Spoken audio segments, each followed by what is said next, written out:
Hello and welcome to Canutillo Combos, the official Canutillo ISD podcast. I'm Gustavo Reveles, here with our fearless leader, Dr. Pedro Galaviz. Doc, how's it going? It's just you and I today. Just you and I. Yeah, well, and Laura's here as always. She's the brains behind the brains and the smile. But we're about to go on a week break. We're gonna close shop here for a week during the 4th of July week. Happy 4th of July, everyone. So that our central office staff can rest. So our offices will be closed for a week, and we'll be back the week after 4th of July week to restart the academic year for us in central office and get ready to welcome back teachers and students later in July. So it's an exciting time, but it's also going to be a time, Doc, of penny pinching. Yeah, and you're right, because it's going back to this week and the summer or this June that we had, and people always ask, "Oh, the kids aren't there, so I guess you're not doing anything, right?" We're off, and it's not. We wish. Yeah, we wish. We wish. Finance, you got budget, you have HR hiring, you got people in central office getting ready for teachers to come back, getting ready for students to come back. We've had, Loud and I have had meeting after meeting after meeting today. So I always tell people the summer is when we work the hardest, because that's when we're really planning to turn it over, so that when July or August or the fall comes, we turn it back over to the campuses when they work really, really hard over there.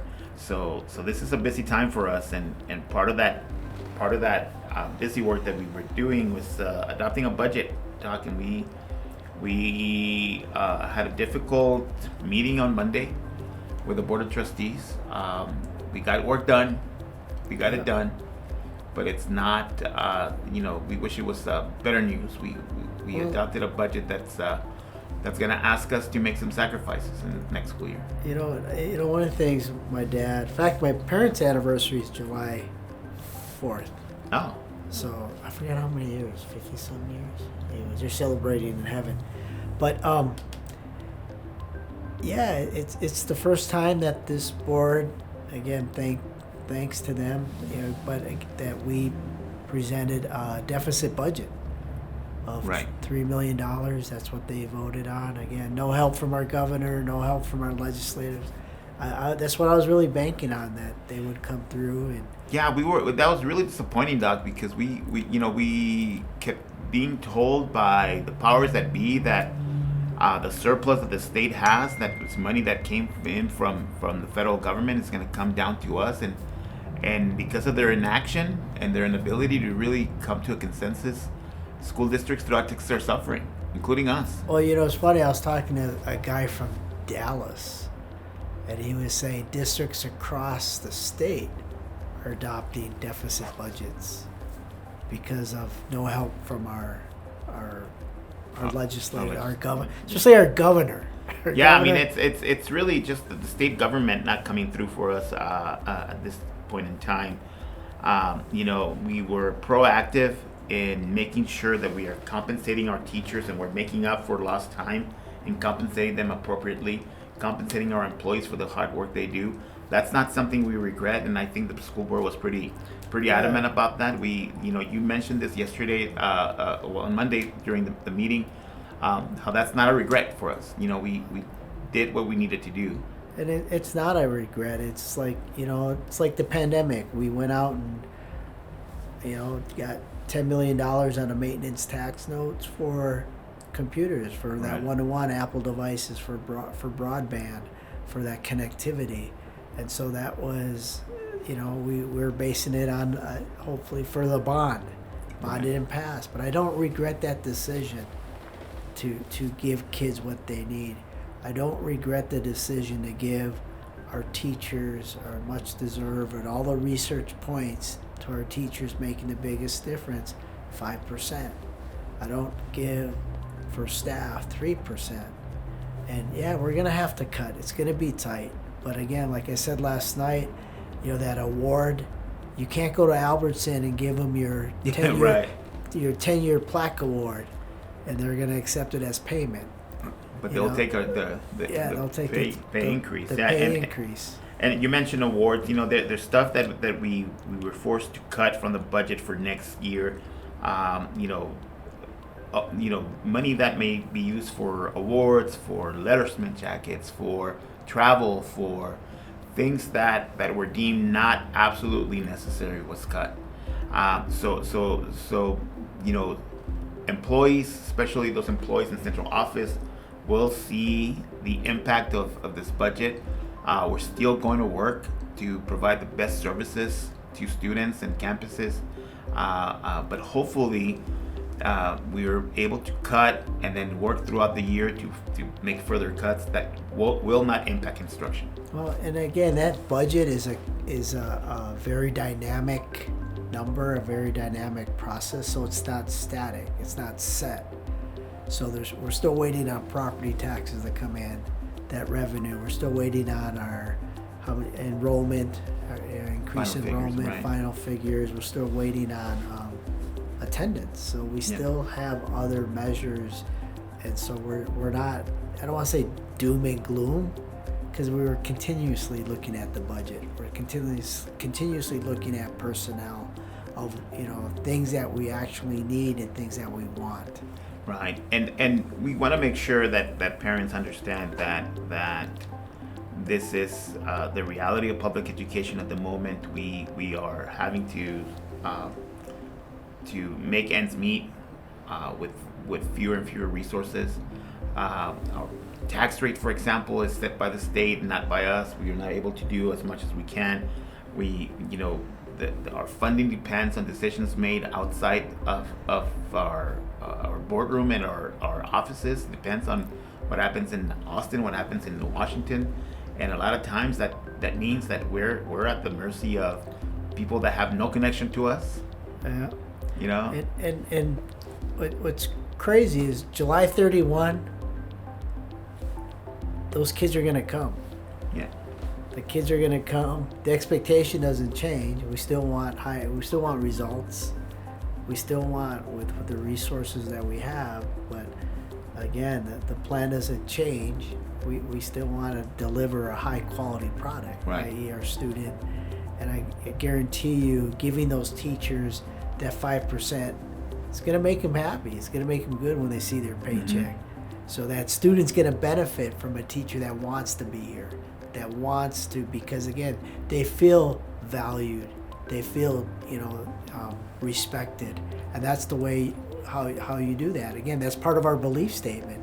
Teachers and staff want to be valued and respected, and we're going to do that with your paycheck. And we know that they're a precious resource. We know that time and time again we are hearing from teachers that are seeing the need for them to be appreciated, seeing the need for them to be able to meet at their home.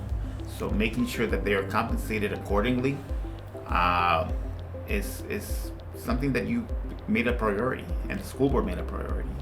So that's gonna be beneficial in the long run. It does mean we have to tighten our belt. It does mean that we have to be smarter with our money, and we're gonna work throughout the year. I think that's a commitment that you are making. That's a commitment that as a school district you're asking us to make, to throughout the year find those efficiencies, find that money that can help us offset some of the costs that were cut, and we're all working hard to do that. Again, like the quality of service doesn't change. You Right. know? When you go to a hospital, you don't care if there are budget cuts. Right. You don't care. You just want to get better. Like, make me well. Yeah, make me well. And so when your child comes to our school, you don't care. Right. You expect quality service. You expect quality instruction. And that's what we're going to deliver. Quality teaching and learning, quality programs. Because again, it's going to benefit not only our child today, but tomorrow. Great. Well, we're still going to offer great service. We're still offering innovative programming this upcoming school year. We're expecting great things out of the 2023-24 school year. And I think it's going to be a banner year for us. We have amazing leadership at the helm of our schools. We have new programs coming on board at the elementary, middle, and high school level. So it should be a year to celebrate, despite some of the penny pinching that we have to do. Yeah, and then, the high school's gonna have a new choir director. Yeah. Mr. Adame is going to Fort Worth. Wish him and his family the best. He's been here for a long time. He has been here for the last. He's a great guy, and again, we're just like you said, the quality of our fine arts, of our sports, our coaches, our theater is all gonna be top notch. It's got to be. There's no excuses. So. It's got to be, and so we have P-Tech starting up. We have the Academy San Alderete starting up. We have early childhood programming starting up. We have great things happening at every level that's new, innovative, and we have, of course, established programs that are going to continue. So it should be a banner year. It should be a great year. We're gonna take off a week to rest, Doc, and then we're gonna come back and go full force. Just a week. Just a week. Just a week? Yeah. Come on. It's funny. Even when you're off, you're on. Yeah, right? Even when you're on, you're off. Or yes. When you're off, you're on. Because that thing called email and phone and text. And and I'm so guilty of it. I was chastised this weekend. I took a day off this weekend, and I was chastised because I'm always on my phone, answering emails and texts. I'm gonna try and stay off as much as I can, but that's the level of my commitment to this district, Doc. I want to be on all the time. But you should be, because this is a time to recharge, reset, and sometimes if you don't do that and let go, then you're back in the same rut on July 10th. Yes. And you're back in that same mindset, and you have not let go of just to like the energize, and so we're asking our people to really rest up. We need them at 100% come this upcoming school year. Like we said, it's going to be a little bit tough, so we need everyone. And the kids don't care whether you're 100% or 1%.